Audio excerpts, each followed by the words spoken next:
Congresswoman Elise Stefanik.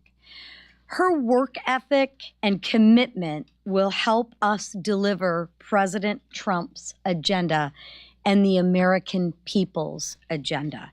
And we look forward to what she brings to the table. Now, let's briefly recap the weekend and discuss what we're working on this week. The fake town halls hosted by the Democrats are, quite frankly, pretty sad. Constituents are being deceived by the Democrats. Democrats actually should be ashamed of their tactics. And instead of holding town halls in their district, they've decided to not speak to their constituents, which they should be speaking to their constituents. They are causing confusion with ours and hosting these fake town halls, yelling at a chair that nobody occupies, okay? The Democrats, however, have found their vision. The Democrats have found their leader, and the Democrats, April Fools. I forgot it was April Fools today. That was my attempt at an April Fool's joke. We know the Democrats have no vision, no message, and no leader. They're still lost. They're still out of touch. And they are still hell-bent on fighting against personalities, not the policies. Notice they don't fight on the policies. They fight the personality and they attack the person. But that's what you do when you're not winning on the issues. We keep giving the Democrats opportunities to join us on these common sense legislation, and they will actually have 2 more opportunities to join us this week, like Rep. Darrell Issa's bill to ensure that rogue judges don't block the lawful exercise of executive power. You know, a single judge should not have the authority to unilaterally issue rulings that affect the entire nation. Left-leaning judges are trying to stall President Trump's efforts to fulfill the American people's mandate. House Republicans are restoring balance to the judicial system, standing up for integrity of our constitutional system, and upholding the checks and balances that safeguard our democracy. One of the most crucial safeguards of our democracy is our electoral system. An electoral system Americans have actually lost trust in because Biden helped more than 10 million illegal immigrants enter into our country. And he didn't do anything to ensure these illegal immigrants weren't voting in our elections. It's common sense that only U.S. citizens should participate in our election process. That's why House Republicans will pass the SAVE Act. We want to restore trust in America's election system and protect the ballot box. House Republicans are making America secure by passing the SAVE Act. If Democrats vote against this common sense bill, and I assure you they will, you should ask them these questions in the hallway. Ask them, why do they want illegal aliens to vote in our election system? Why do they refuse to protect Americans' constitutional right to vote? Why are they opposed to securing our elections? Interesting questions. Why do they stand against the American people's mandate? I'll save you some time. They don't have an answer because they're lost with no leader, no plan, and no vision. All they want to do is fight against our personalities. Now I will turn it over to freshman rep, Attorney General Derek Schmidt from the great state of Kansas to give us his perspective. No, you can't miss them. I gotta get some short people up here next time. There you go. Well, thank you, Chairman McLean, and thank you all for coming out this morning. My name is Derek Schmidt. Glad to be with you today. We have a couple of bills on the floor this week that I wanted to offer some perspective on. First, with respect to Representative Issa's bill, the No Rogue Rulings bill, the Nationwide Injunctions bill, I do think it's important to stay focused on what we are debating here. We're debating the universe of remedies that are available to a single district court judge when a plaintiff walks into the courtroom and asks them to disable some federal action, either federal law, a federal regulation, or a federal action by a federally elected official like the President of the United States. We are not debating whether people who are aggrieved can walk into court and seek redress for themselves. We are not debating whether a district judge has the ability to resolve a case or controversy properly brought in front of them. But this notion that a litigant seeking relief for themselves can walk into any district court in the country where they have standing and ask a judge, and perhaps other litigants similarly coordinated and situated can go into a different district court and ask a judge, and another in a different district court and ask another judge, and only one of those district court judges has to find a sufficient basis to enter an injunction that applies nationwide, grants relief to all of those litigants in every court, and stops the actions of the President of the United States or of a federal actor or of a duly enacted federal law or regulation. That is an extraordinary power. And that's why it's been used sparingly throughout most of our history. It's a relatively new concept in the past half century or so.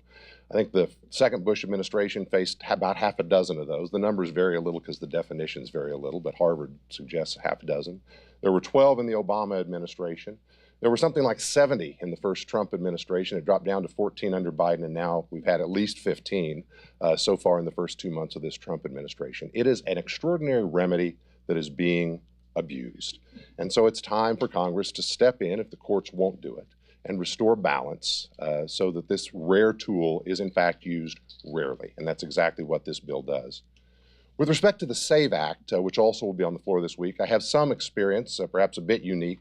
I was Attorney General of Kansas when we were in a position of our state having enacted a nearly identical statute. We were one of the first in the country that adopted, got a different acronym for it, but it was the same thing, documentary proof of citizenship at the time of first registering to vote. It was interesting because at the time that was adopted in Kansas almost 15 years ago now, it was a broadly bipartisan measure. It was supported overwhelmingly in our legislature. It was supported by Democrat leadership in the legislature. And then, for some reason, folks in the other party had a change of heart. They turned on it. They became bitter opponents and actually wound up backing the litigants who challenged it in court. We defended that all the way to the Supreme Court of the United States, which denied cert in the case. We didn't handle the case all along. It was handled by others in its early iterations, so we had a peculiar record we had to deal with, an imperfect record that we had to deal with. But here's the important point for this week.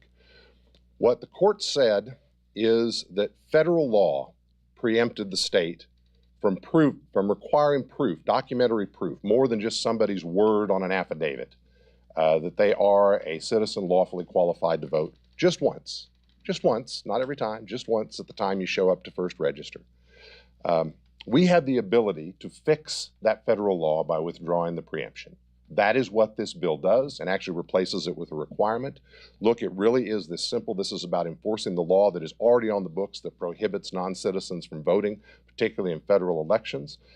We don't say you got to be 21 years old to drink, and therefore when you show up and want to go in the bar, you sign an affidavit saying, I'm 21. We say, show us your ID, show us documentary proof. Surely we should have at least that standard in place for protecting the sanctity of our elections. Thank you. Thanks, Derek. District courts issued more universal injunctions and temporary restraining orders during February 2025 alone than in the first 3 years of the Biden administration. The American people's trust in our court system has hit a record low, according to recent Gallup polling. And even Chuck Schumer is touting that he helped confirm 235, quote, progressive judges who are, quote, ruling against Trump time after time. Somebody should advise the Senate minority leader that that is the problem. Judges are supposed to be blind as to who's in front of them and just apply the law. You don't appoint judges to advance your political agenda. This admission and the sheer number of rulings against President Trump's policies should raise major red flags for every American who values our Constitution and the separation of powers. While Schumer's cheers clearly these partisan rulings that tie the hands of the President of the United States and block the agenda of 77 million Americans. House Republicans are working to root out bias in our legal system and stop nationwide injunctions that threaten the separation of powers that our founders intended. It's absolutely ridiculous that a district judge in San Francisco can issue an injunction stopping the president from reducing the size of the federal government workforce in Washington, D.C. It makes no sense whatsoever. That's why we're going to pass Congressman Iss's No Rogue Rulings Act this week to rein in activist judges, to return district courts to their appropriate role, and to restore constitutional balance to the three branches. The policies of 77 million Americans, that 77 million Americans voted for, should not be held hostage by one unelected district court judge. It's as simple as that. By passing Congressman Iss's bill and Congressman Chip Roy's SAVE Act this week, House Republicans are once again returning common sense to Washington and delivering on the mandate the American people gave us in November. And with that, the leader. Thank you, Whip. We have another full week working through our legislative agenda while we also are urging the Senate to continue moving on the budget reconciliation process. This week, they will be taking up the budget that we sent over weeks ago. And of course, when you look at where the budgets are, we went through a lot of work within our conference, meeting with members that represent all different factions within our conference to come up with the ultimate targets that were laid out in our budget to direct 11 different committees in the House to take action in reconciliation.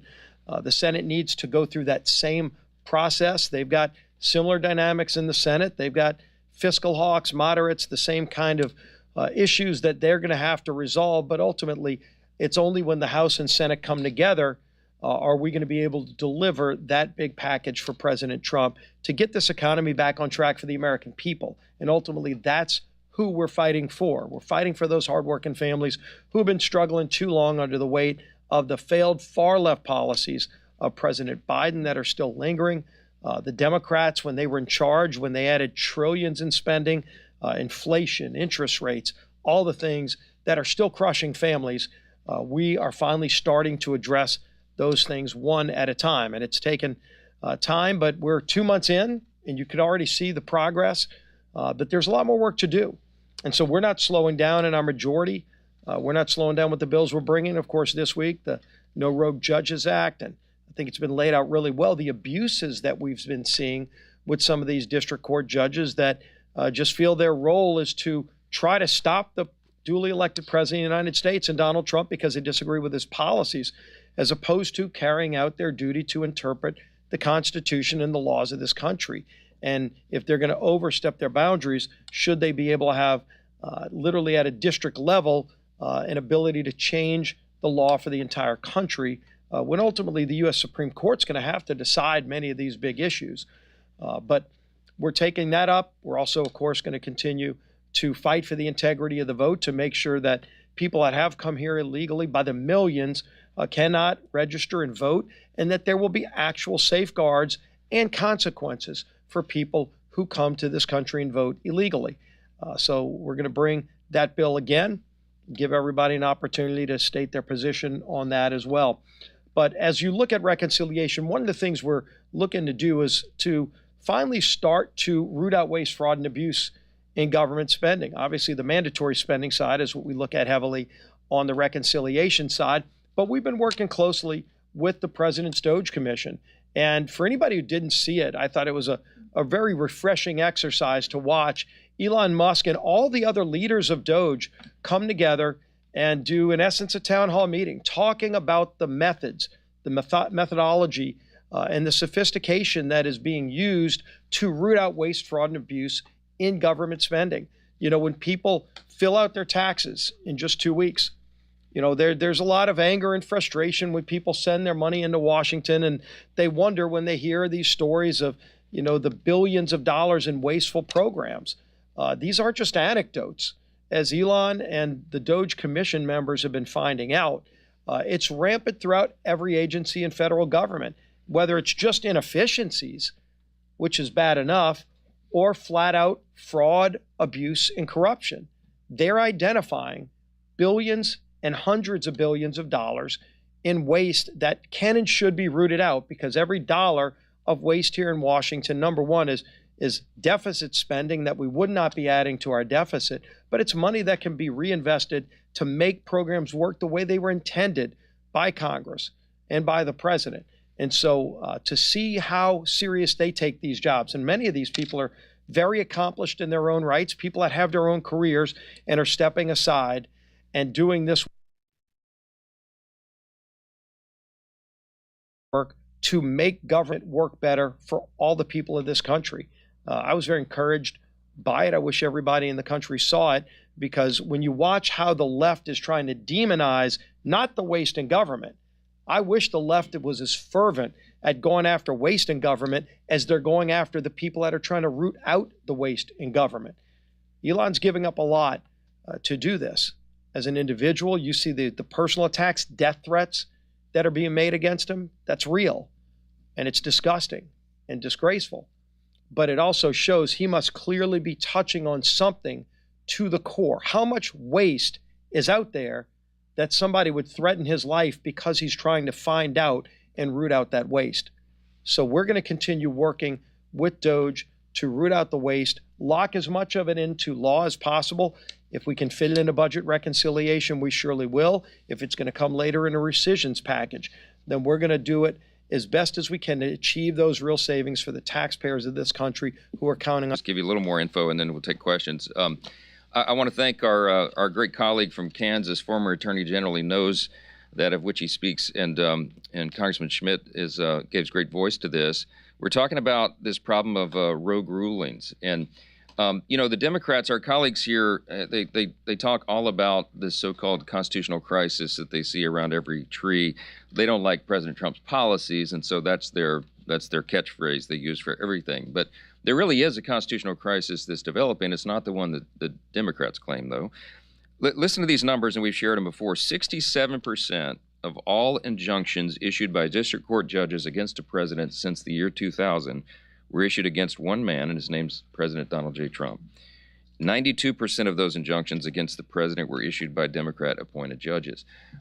There's a problem. I've mentioned before, I was a constitutional law litigator, routinely would run into judges that I would describe as activists, but it was much more rare than it is now, and it's a problem that has been noted needs to be addressed. Under the existing framework, one singular district court judge out of 677 of them, anywhere in America, can subvert the will of the duly elected president carrying out his constitutional duties. And they're doing that. And so we've got to step into this. Despite the American people's wholesale rejection of Democrat ideas at the ballot box, you have activist judges who are abusing the system to legislate from the bench. That's effectively what an activist judge is. This is not how the system our founders designed is supposed to work. Under our Constitution, we have three co-equal branches of government, each with the ability to provide a check on the other. And we do have that authority. Democrats seem to have forgotten that. I mentioned at a press conference or a gaggle, maybe it was last week with all of you, I can't remember, so many of these, but somebody asked me repeatedly about impeachment, and they asked me about our authority under the Constitution. What authority do we have? Under Article 3, the Congress is given the authority to determine, define, fund all lower courts. Only the Supreme Court has mentioned itself in the Constitution, and the lower courts are within the purview of the Congress. And I was asked, and I offered the answer, yes. I mean, we could defund those courts.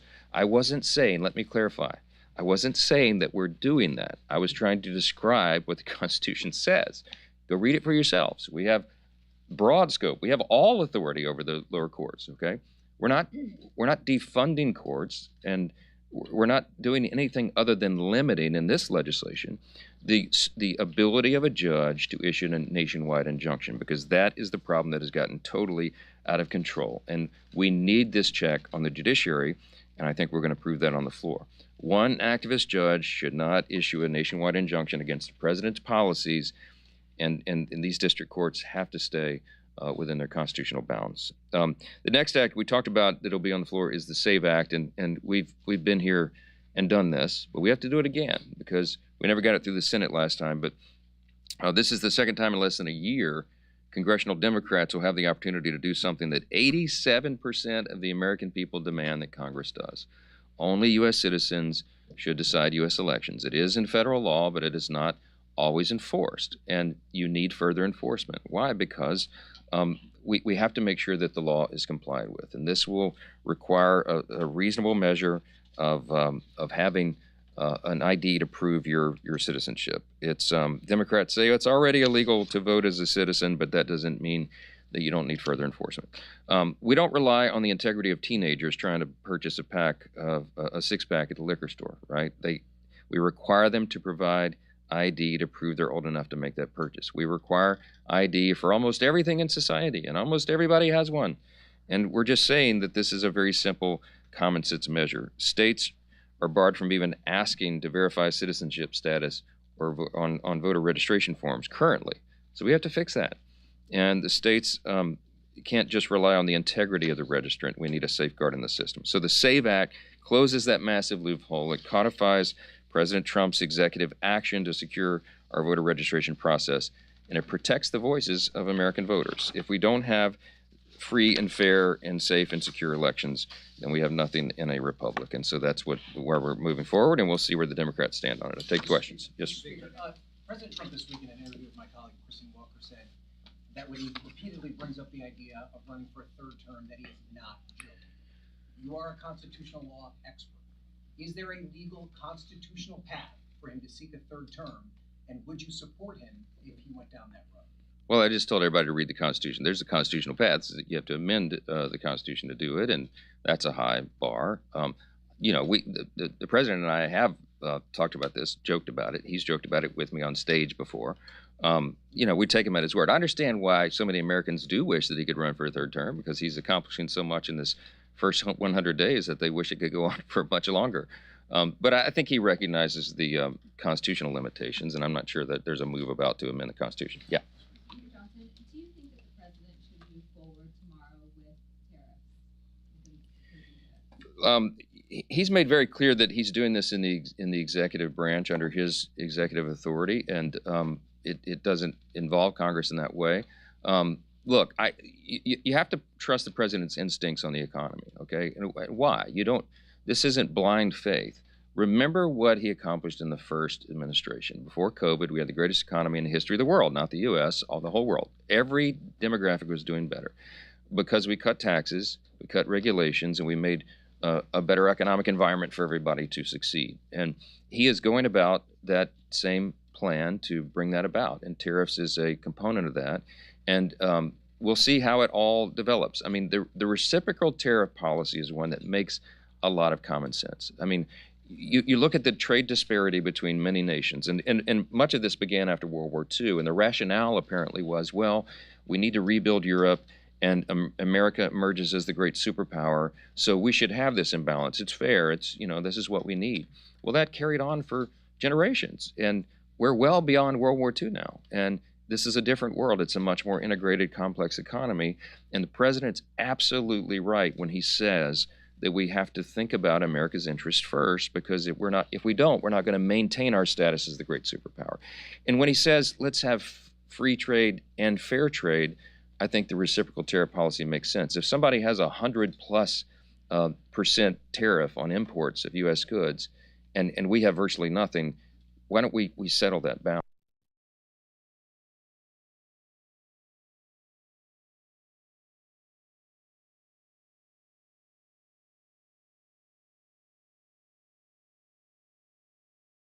If we raise and match their tariff policy, I think ultimately what happens is you get back down to a free trade agreement, that these countries that are engaged in this disparity, this raw deal for Americans for so long, it'll get their attention, and they'll, I think, reduce their tariffs on us.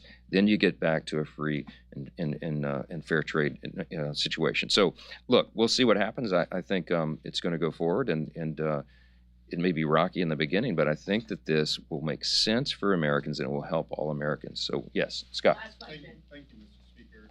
President Trump says that Elise Stefanik will be rejoining your leadership team, and that you are very enthusiastic to be having her remain in the House. What role will she be playing on your leadership team, given that she has already relinquished her past leadership? Yeah, we're trying to sort that out. Elise is a dear friend, trusted colleague. She's a super talent, and she has always brought a lot to the table.